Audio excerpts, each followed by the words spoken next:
Merci de rester fidèle au programme d'ITV. C'est parti pour cette édition du soir. Les titres. Modernisation de la justice au cœur des priorités du chef de l'État, Bassirou Diomaye Diakhar Faye, qui a présidé la rentrée solennelle de la conférence du barreau des avocats, une cérémonie marquée par des échanges sur la formation mais également les défis qui attendent le système judiciaire. Dans cette édition également, nous allons nous rendre à Ker Madiabel où les menuisiers font face à un problème, la cherté du bois. Ces derniers estiment qu'à l'absence de la matière première, impossible de pratiquer leur métier. Cela s'ajoute aux d'autres difficultés qui plombent leurs activités. Et puis également à Tambacounda, le danger guette les populations. Au moins 27 ouvrages, des ponts qui jalonnent l'axe Sinthiou-Fissa-Yerimale menacent de s'effondrer. Une psychose chez les populations de la commune qui invite les autorités à réagir au plus vite. Voilà pour les titres. Le développement, c'est dans une poignée de secondes.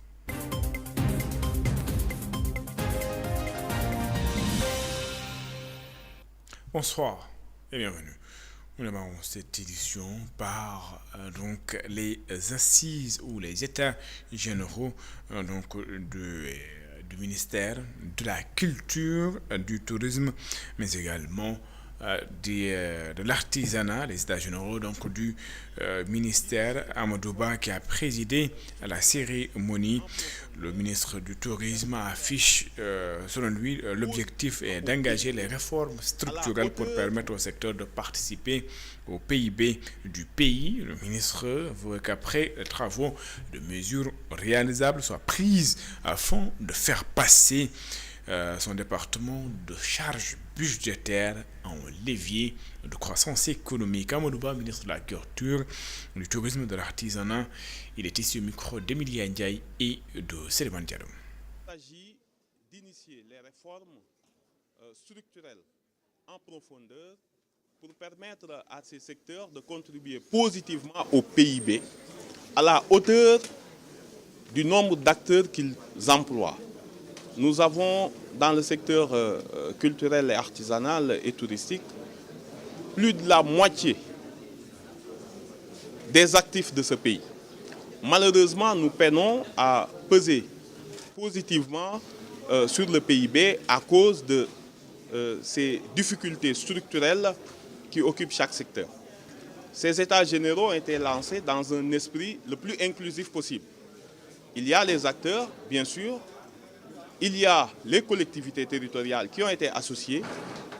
Il y a tous nos partenaires jusqu'à l'université pour permettre à l'ensemble des acteurs de pouvoir proposer ces réformes de fond qui vont changer définitivement la structure de ces trois secteurs.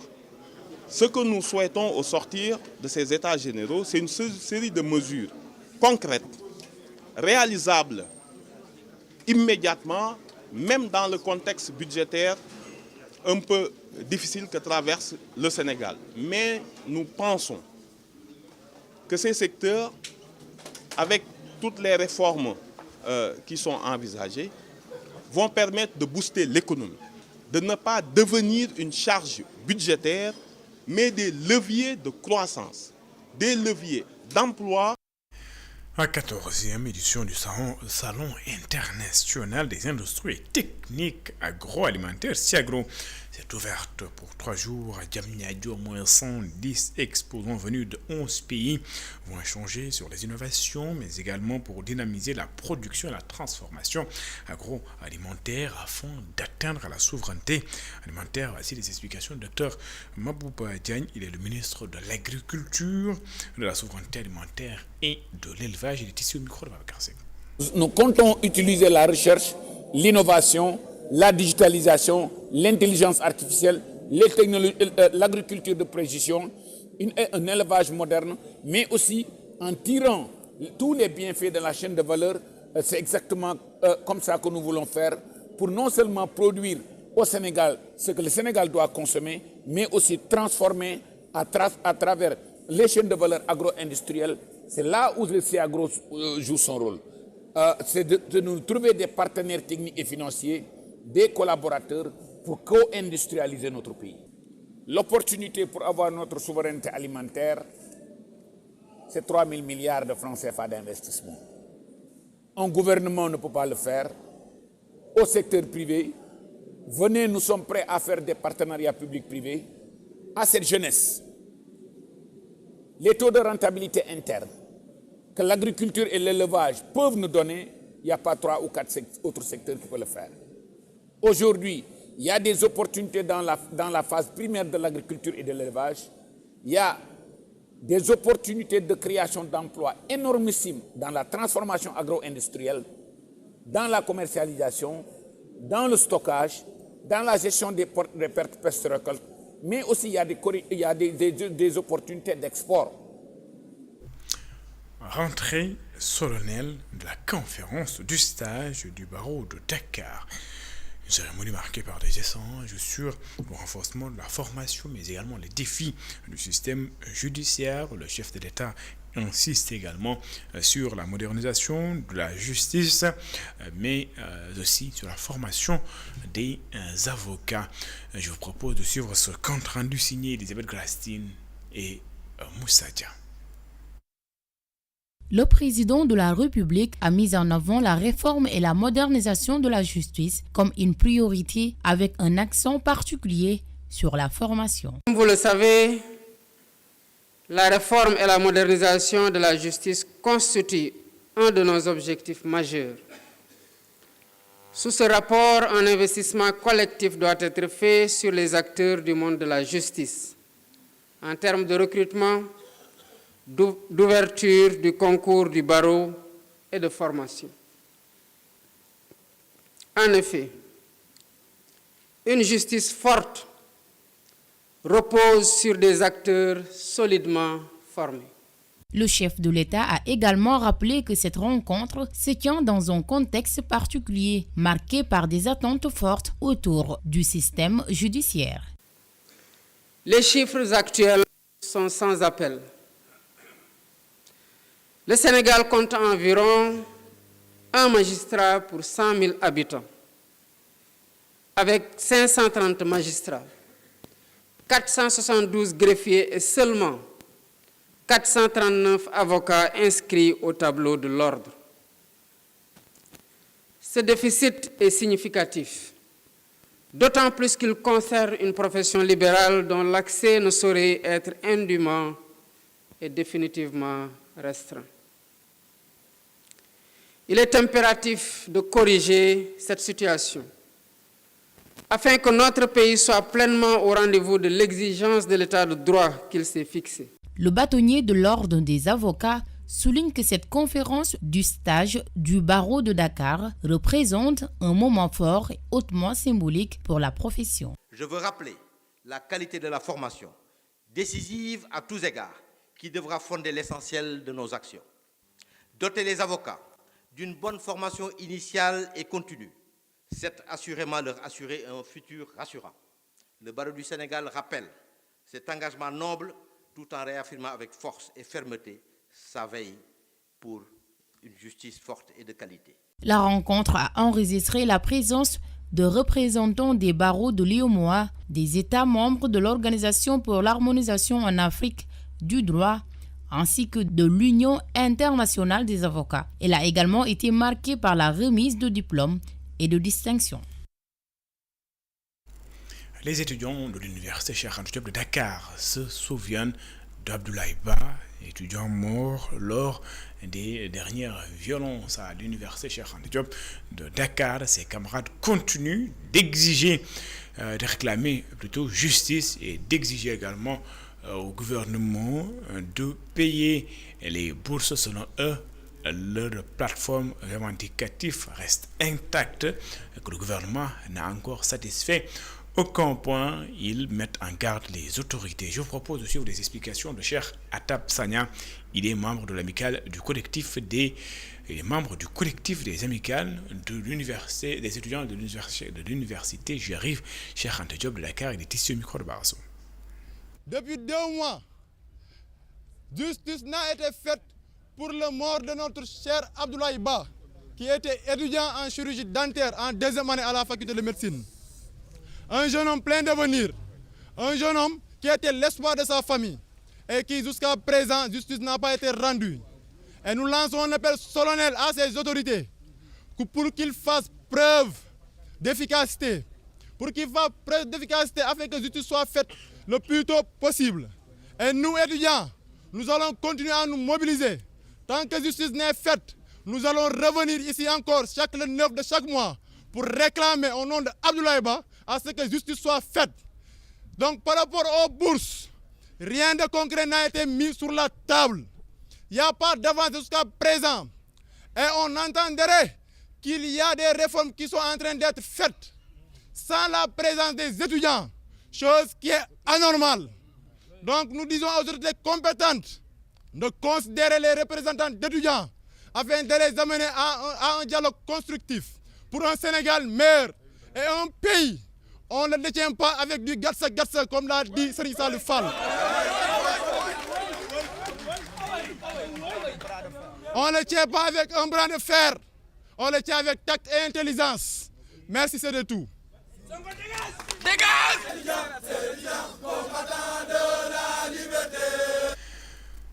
Et puis à Louga, donc retenez que l'Ostaxas, il s'agit bien sûr du syndicat des agents contractuels de la santé et de l'action sociale du Sénégal, qui annonce 48 heures de grève avec un service minimum limité aux gardes. Ces membres menacent de déstabiliser le système sanitaire si leurs revendications, notamment le paiement des indemnités de logement contractuels, n'est pas satisfaite. Ils exigent l'application du pacte de stabilité sociale. Je vous propose de suivre les explications de Thierno Diop. Il est le secrétaire général du SACSAS, syndicat des agents contractuels de la santé et de l'action sociale du Sénégal, section Louga. Il est ici au micro de Mamadou Ndiaïba. Mercredi 8 avril et jeudi 9 avril 2026, nous décrétons une grève de 48 heures avec service minimum. Je rappelle que le service minimum ne se limite qu'aux gardes.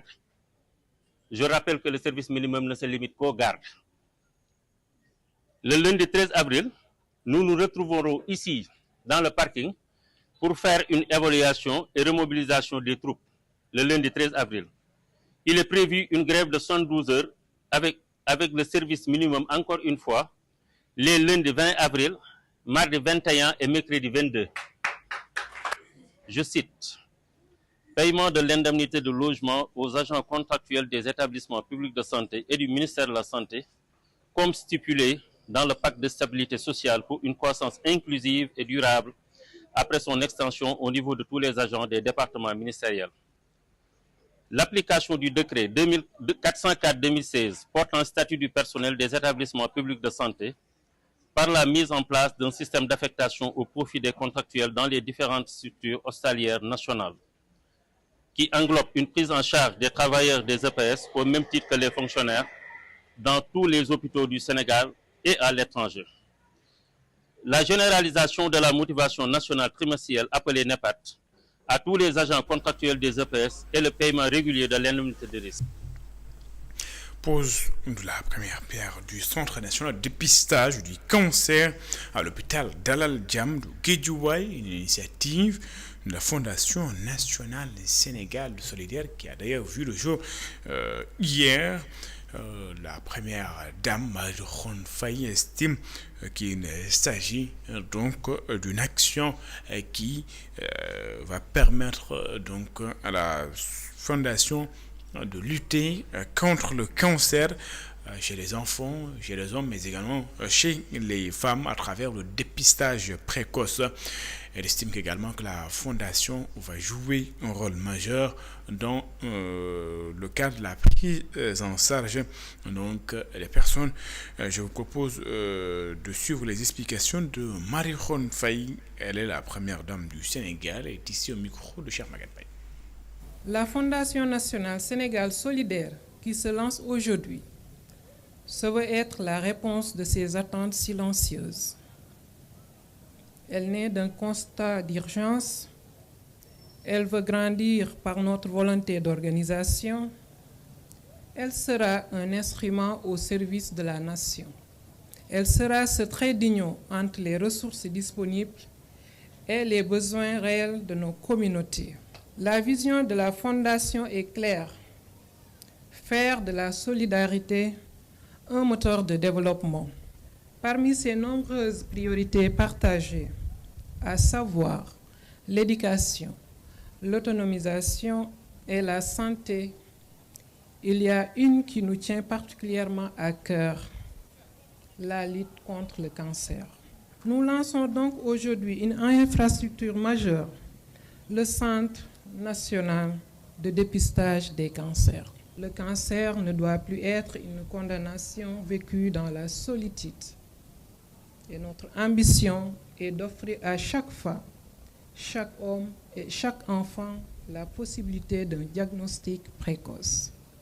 J'ai été témoin de la force et de la résilience, mais surtout de la combativité remarquable de ces braves dames et de ces enfants, qui ne ménagent aucun effort pour améliorer leur vécu. Et en face, un seul mot, il faut agir. Ouverture de la 26e édition de la Foire internationale de l'agriculture des ressources animales. Cette année, elle a été retardée par la grève des transporteurs. Selon les organisateurs, plusieurs exposants sont quand même sur place. Pape Abdou Fall ambitionne de faire de Dakar le carrefour de l'agriculture africaine. Je vous propose de l'écouter. Il est interrogé par Selemane Diallo et Pape Abdou Diallo.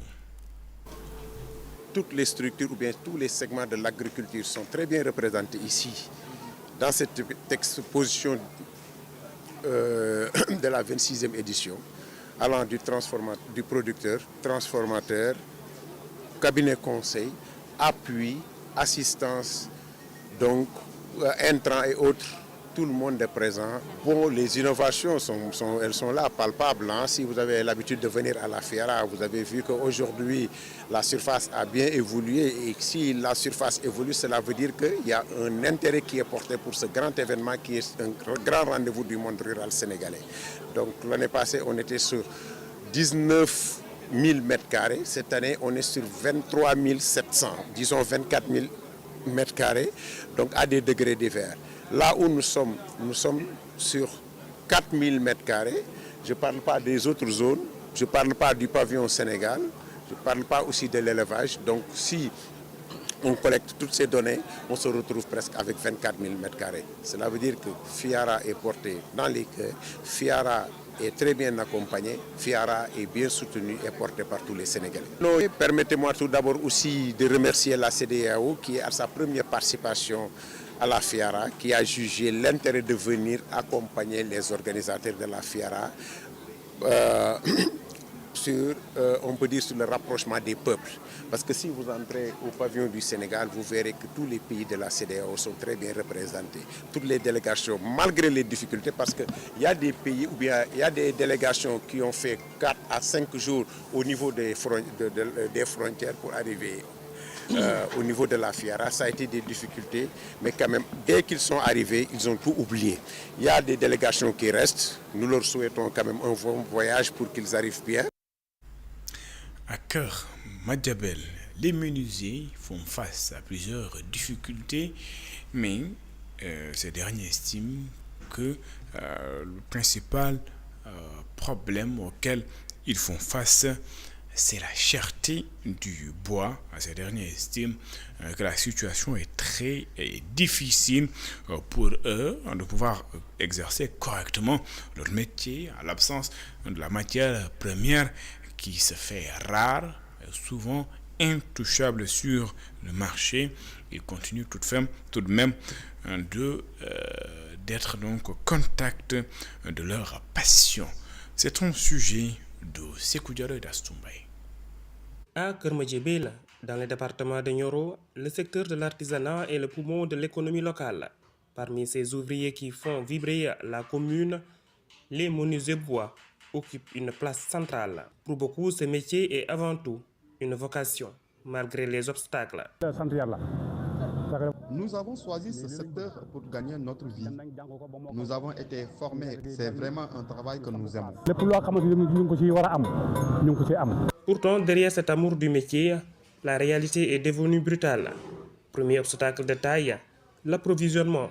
Le bois, matière première indispensable, est devenu une denrée rare et coûteuse, grignotant dangereusement les marges des artisans. C'est difficile, nous travaillons, mais avec toutes les difficultés du monde.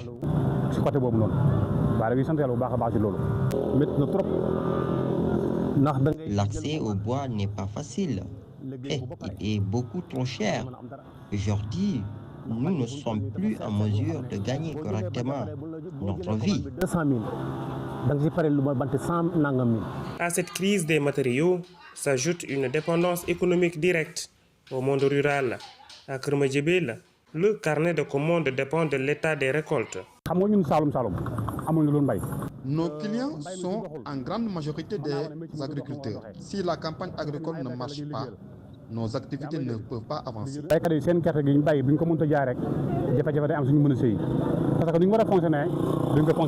Au-delà des facteurs économiques, les menuisiers doivent aussi gérer les relations parfois tendues avec une clientèle exigeante.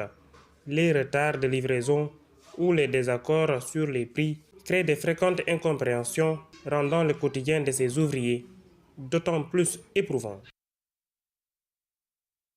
Je le disais en titre, Tambacounda, 27 ouvrages de franchissement qui jalonnent l'axe Sinthiou-Fissa, Yérimale menacent de s'effondrer.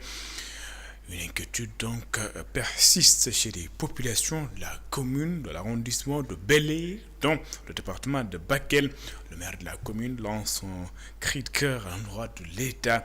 Selon lui, beaucoup de villages de sa commune risquent d'être complètement coupés du pays si rien n'est fait jusqu'à l'arrivée de l'hivernage. Je vous propose de suivre ce reportage que nous propose Sénessor. La commune de Sinthiou-Fissa fait face à un sérieux problème d'enclavement. La seule piste qui relie Yérimale au chef-lieu de commune compte des ouvrages de franchissement qui menacent aujourd'hui de s'effondrer. Là, présentement, on est à Bababé sur la piste qui boucle le village de Yérimale et Sinthiou-Fissa. Elle est longue de 42 km. On s'est rendu compte juste après sa réalisation qu'elle commence à se dégrader d'une façon très avancée, surtout au niveau des points critiques, c'est-à-dire les ponts. Actuellement, on est au pont de Bababé, à l'entrée de Bababé, en quittant Yérimale. Pendant l'hivernage, les branches des arbres vont obstruer le pont et l'eau contourne l'ouvrage. Et c'est là, une fois le pont était déjà parti. Et cette année aussi, il risque de partir si vous voyez le niveau de dégradement de la piste. Après le pont, le village de Bababé, Samakolo, Sinthiou, Yerambaye et Gunjuru qui seront coupés carrément de reste de la commune. Et on va retourner à la case de départ où les populations vont prendre des charrettes pour continuer leur chemin avec leurs marchandises pour transporter les malades aussi vers les structures de santé les plus proches. À quelques mois seulement du début de l'hivernage, c'est donc l'inquiétude totale qui gagne les habitants de cette contrée de 26 villages situés dans le département de Bakel. D'où le cri de cœur du maire Amadou Dembaka. On lance un appel à l'État pour qu'il règle ce problème-là avant qu'il ne soit trop tard. Parce que cet hivernage-là, le pont ne va pas résister à l'eau.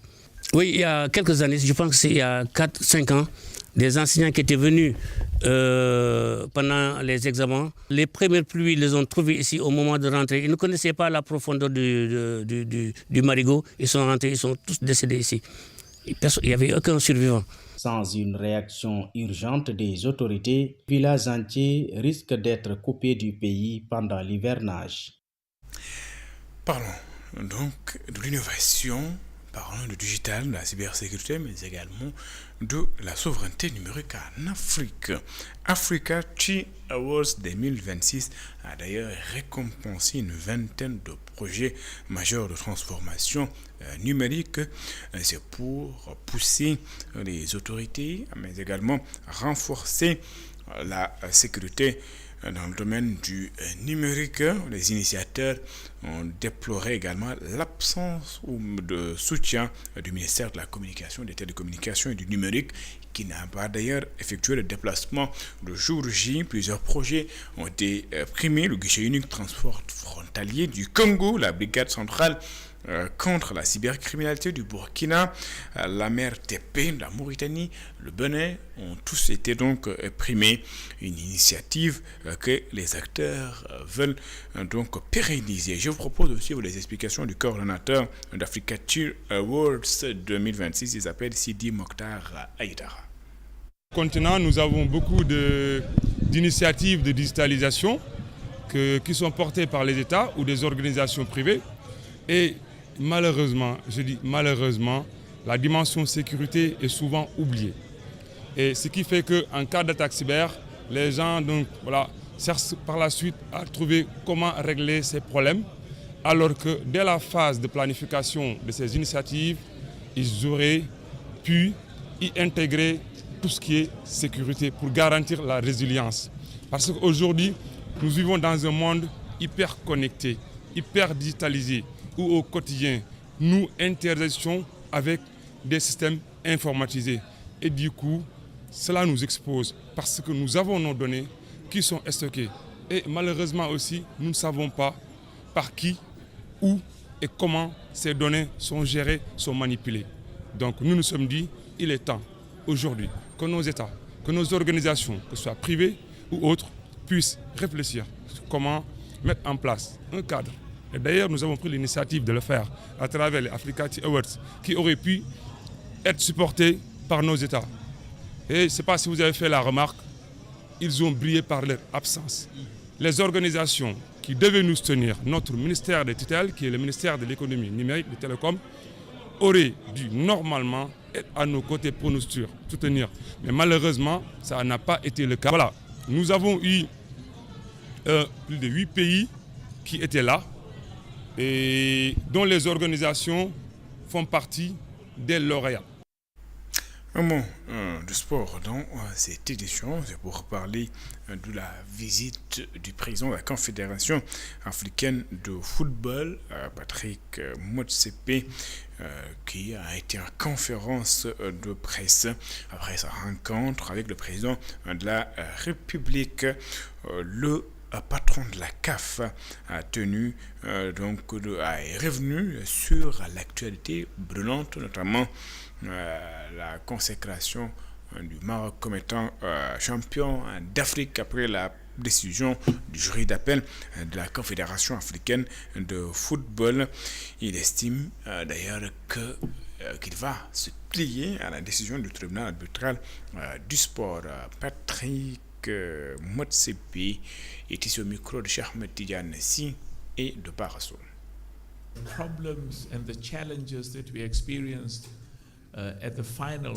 Les difficultés et les problèmes que nous avons rencontrés lors de la dernière finale de la Coupe d'Afrique des Nations au Maroc sont aujourd'hui quasiment derrière nous, si je puis m'exprimer ainsi, parce que c'est sur la table du TAS et quelle que soit la décision que la TAS prendra, nous allons tous nous plier à la décision du TAS. Et cela, aujourd'hui, je voudrais que vous compreniez que c'est derrière nous, c'est désormais sur la table du TAS, et c'est le TAS qui arbitrera sur cette question-là. Par contre, il reste important de savoir que nous, les 54 nations africaines, devons travailler d'arrache-pied pour faire développer notre football. J'ai donné la médaille d'or à Sadio Mané, j'ai donné la médaille d'or à Koulibaly, j'ai donné le trophée à Sadio Mané, j'ai donné 10 millions de dollars à Sadio Mané, mais je dois suivre la loi, le règlement. J'encourage toute forme d'enquête sur le football, une enquête venant d'un gouvernement ou de n'importe qui. J'encourage, je supporte ces initiatives-là d'enquête. Pour toute corruption qu'on trouvera ou qui sera justifiée au sein de la CAF, nous en ferons cas et nous la combattrons. Because any corruption in CAF, we want to know about it and we will take action ourselves immediately. C'est la fin de cette édition. Merci de leur suivi. Excellente suite de programme sur les antennes d'ITV. Au revoir.